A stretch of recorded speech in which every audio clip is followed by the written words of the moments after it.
Anyway, so I got this shirt from my neighbor in Kyiv, who is like a 20-something Ukrainian filmmaker, and he and his friends started this campaign called Pamiętaj, and then like it could be Odessa, it could be Pamiętaj Kharkiv, Pamiętaj Mykolaiv, which is like remember, because they noticed even by 2023 how like there's a great euphoria when we have military victories, and like people easily forget about the cost and the expense, like the fact that people's lives and livelihoods and bodies are damaged or destroyed by the things you need to do in order to win back your territory. And so his friends from this organization called the Peacekeeping Raccoons got this t-shirt and brought it around and like literally they handed it to like soldiers on like one point on the front line and like handed it on. And so it got signed by lots of different people. This is very brilliant.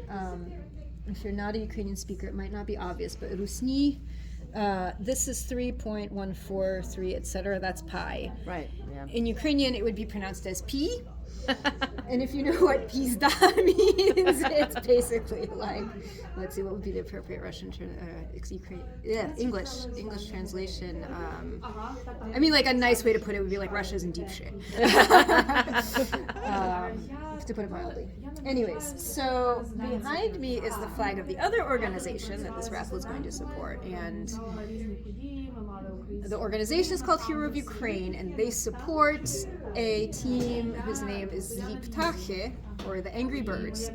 And they're a fantastic, it's a brilliant concept because it is a combined military unit and group of civilian engineers that they've designed their own fixed-wing drone.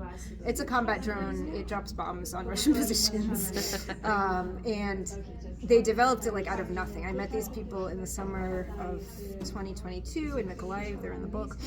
And it was literally like a guy with a great entrepreneurial sense that was like, let's get some engineers together and you know, some pilots, and we'll build something. And it was like literally this group of people like running around like taping cardboard together, like trying and I mean after 2 months of this I was like, come on, you guys can't be serious. And I got kind of upset and I left.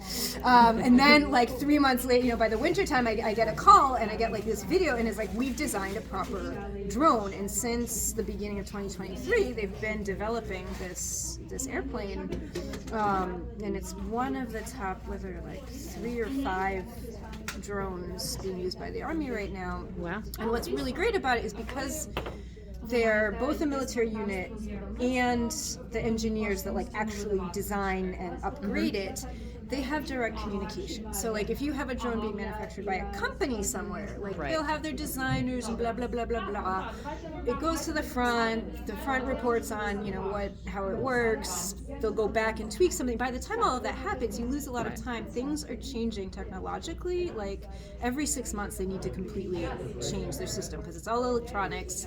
You know, each side is improving their jamming capabilities, each side is improving their technical capabilities, and so it's just a constant moving process. And so when you have this very direct line of communication that they're one team, you get the reports immediately. Like, we took it out on a mission, this it did really well, here it failed, fix this, do that, and it's just a very living process. So in that sense, they're also how do you say it? Like, this is an innovative way of working within the Ukrainian military. Unfortunately, like there should be hundreds of these kind of units, but they may be the only ones. Right. Which kind of like I don't want to believe.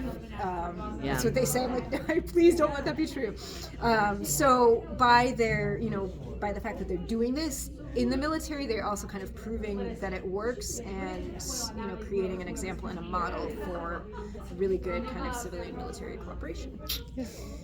We're making Ukraine stronger from the inside, so that at some point we don't have to depend on all of your weapons, but right now we really do. Right. So. Thank you so much. I really appreciate it so much. I'm going to treasure it. I really will. If you can send me that video, I would be thrilled. 'Cause maybe I can use that too.